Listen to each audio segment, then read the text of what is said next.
Hey y'all, today I'm fixing to plant up a new area out here close to the fire pit.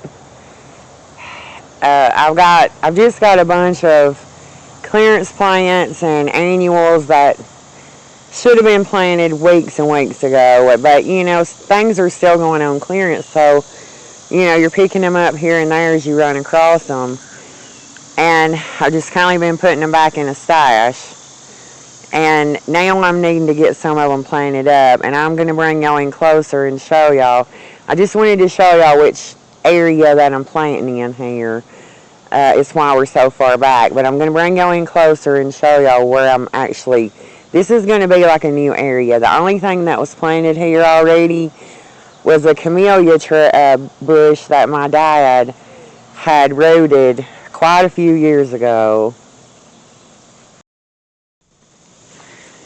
Okay, you can see in the very back where it looks like a dead tree, the top part of it did die. I had moved it probably 2 years ago. I had it in too much sun, so it was burning in the summertime it would get scorched, the leaves would, because camellias are an evergreen. And so I dug it up and I moved it, and because of the time of the year it was in the summertime, and terrible idea. I don't move stuff in the summer, but if I had kept it watered the way I should have, it probably wouldn't. The top part of it probably wouldn't have died. But it's got new growth. When I bring y'all in closer as I'm planting this stuff, you'll be able to see that. The top of it just needs to be cut off. It was that way last year. And I'm going to show y'all some of the plants that I'm planting. Everything that you see is either clearance plants, which is what all the hostas are, and the coleus is also clearance plants. And the two double impatiens, those are from last year where I overwintered them. I took tons of propagations off of those two during the end of summer, and then again I took propagations in the winter time. Anyway, so I'm going to plant those here for some color. Even though the coleus will bring color and the variegated leaves on the hosta, some of the hosta looks a little rough. The only thing that's not a clearance plant is the tractor seat plant that you see in the middle. Now I paid full price for it at Pax Nursery in the early spring, and I don't remember the specs on it. I will have to put them on the screen because it doesn't have a tag with it. But if I'm not mistaken, they get 4 to 5 foot tall, and then they spread about 4 to 5 foot. I could be wrong about that though. I don't know exactly what zone. I think they're from a zone 8 and up, but I'm not positive. So I will put those specs on the screen.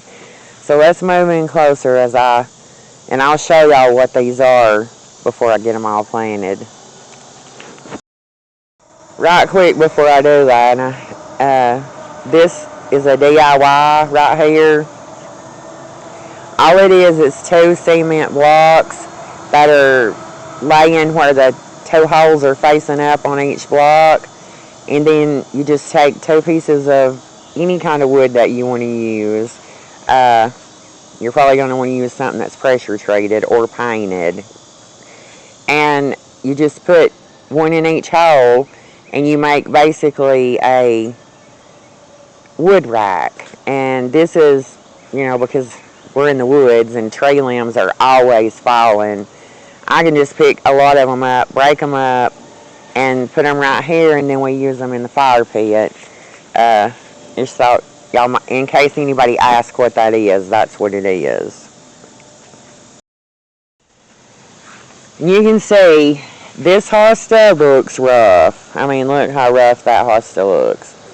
But it's because Home Depot had this one in the full sun. And like I said, it was on clearance. No, it was Lowe's. I think this one came from Lowe's. And it was half off because it was on clearance. But you can see it's already putting up a new leaf. So don't be afraid to pick something up that looks rough like that if you're getting a good deal on it. Because as long as you keep it watered, it's going to be fine. It's just going to look rough, you know, for now.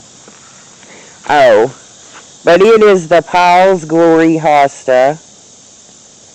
This one had a lot of white, or, you know, like a lot of white or yellow in the middle. It was very pretty. They had a lot that still, you know, looked good that was not on clearance, but they were $14, so I got the one that was on clearance. Anyways, this one's going to get 3 foot wide and about 25 inches high. So 2 foot high and 3 foot wide. That's pretty good size hosta. And it's hardy to minus 30 to 40 degrees. So, which most hostas are. They're very cold hardy, so. And this one is the Libby hosta. This is a small one. This one's only going to get 18 inches tall and 18 inches wide. And of course it's the same cold hardiness. And I thought it was so pretty. I like the smaller. Of course it's more of a compact, you know, hosta. And this one I think will be too. You can see it's just green with a little bit of chartreuse in it. But I think once it's planted in the ground, it's probably just going to be green, and I'm fine with that. This one's going to get the same height, and so it's going to be about an 18 by 18. So these two on the front will be about the same. This one's going to be a bigger one. This is, which I've never heard of this one. It just has an interesting name. Shadowland Seducer. And this one is going to get 3 foot wide and 3 foot tall.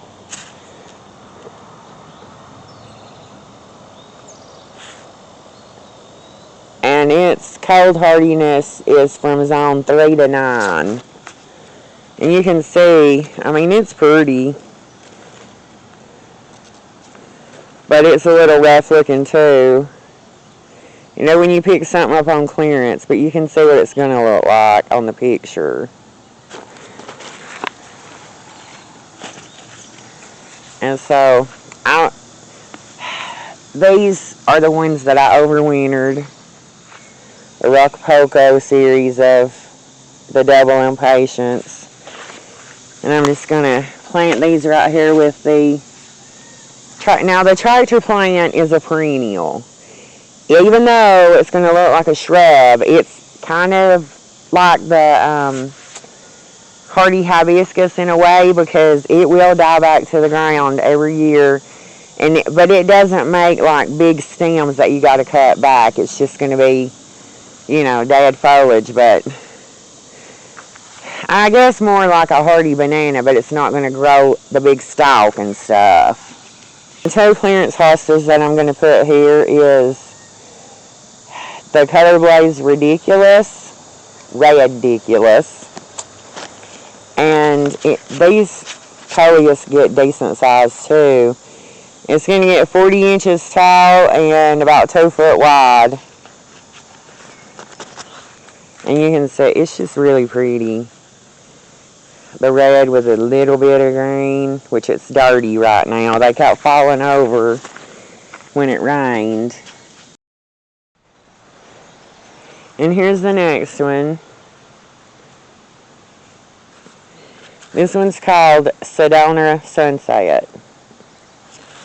And I think it's really pretty too. Now these are going to be more upright and bushy once they're in the ground.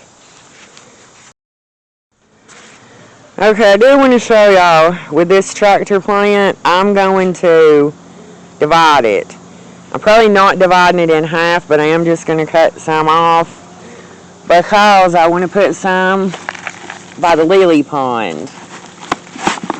And so I'm gonna plant it first.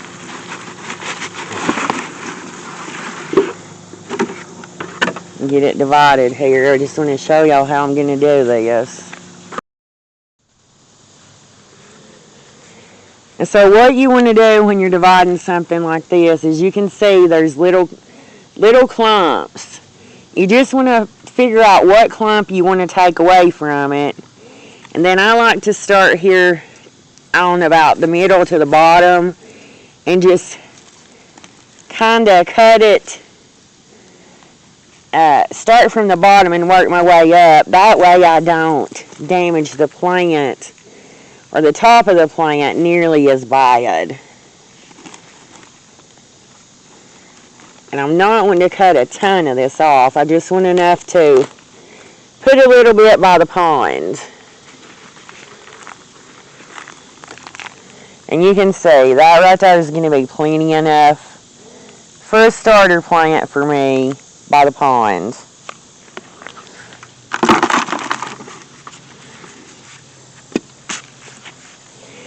Okay, now I just got to get them all planted. I'm going to go ahead and start planting these, and then I'll bring y'all back when I'm finished.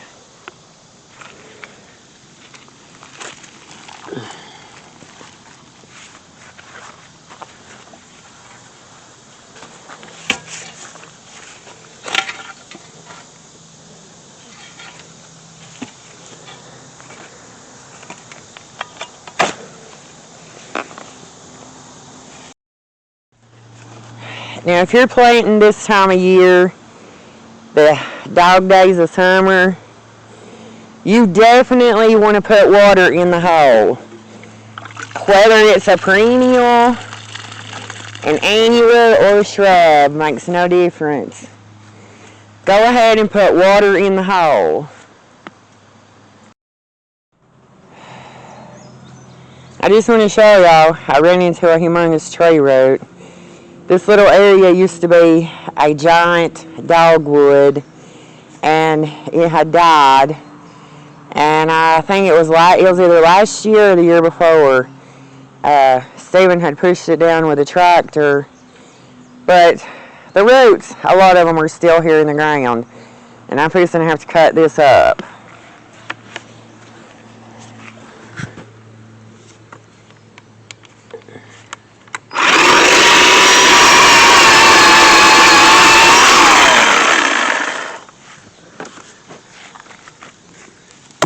Okay, I'm going to leave that other little piece for right now.